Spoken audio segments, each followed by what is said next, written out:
মা বলে, বাবা গো, তোমরা গোসল করবো না? আজকে ঈদের দিন সবাই নতুন পোশাক পরে, কিন্তু কই আমাদের নতুন পোশাক নাই, আমরা ঈদেও যাব না, কোনো আনন্দ আমাদের ভিতরে নাই। খাতুনে জান্নাত ফাতিমাতু জোহরা রাদিয়াল্লাহু তাআলা আনহা বলে, বাবা হাসান হুসাইন, যাও তোমরা গোসলে যাও, আমি তোমাদের নতুন পোশাকের ব্যবস্থা করছি। আল্লাহ রব্বুল আলামিন, আল্লাহ নবী, আল্লাহ রব্বুল আলামিনের নবীকে যে শিক্ষা দিয়েছেন, মাকে বলতো, মা গো, ও মা,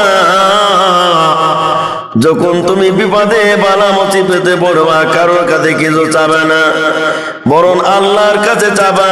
2 রাকাত মুসাল্লা বিছাইয়া 2 রাকাত নামাজ আদায় করবা।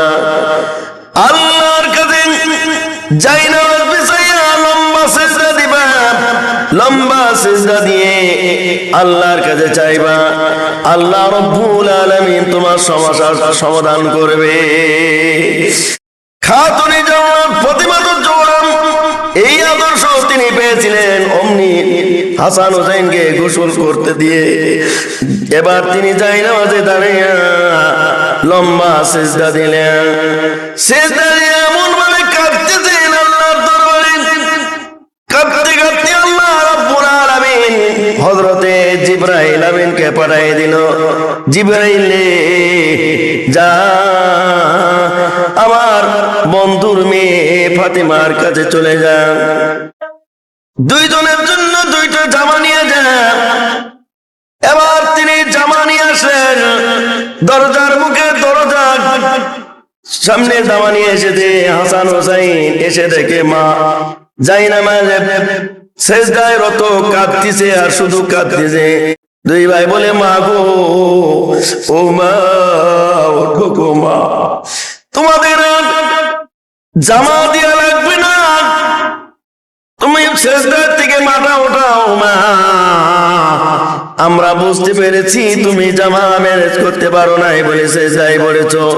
মা গো, ও মা, তুমি মাথা ওঠাও। খাতুনে জান্নাত ফাতিমাতু জোহরা রাদিয়াল্লাহু তাআলা আনহা তাও কাঁদতেছেন, 2 চোখের পানি ছেড়ে দিয়ে কাঁদতেছেন। এরপরে দরজার মুখে একজন এসে বলেন, দরজা খোলো। বলে, কে আপনি? বলে, আমি দর্জি এসেছি, জামা নিয়ে এসেছি, জামা নিয়ে এসেছি। দরজা খুলুন। দরজা খোলার পরে এবার 2টা জামা এনে দিলেন। বলে, এই নাও, এই 2টা জামা তোমাদের জন্য দেয়া হলো। একটা হলো সবুজ কালার আর একটা হলো নীল কালার। তোমরা 2 ভাই যে যেটা ইচ্ছা সেটা পছন্দ করে নাও।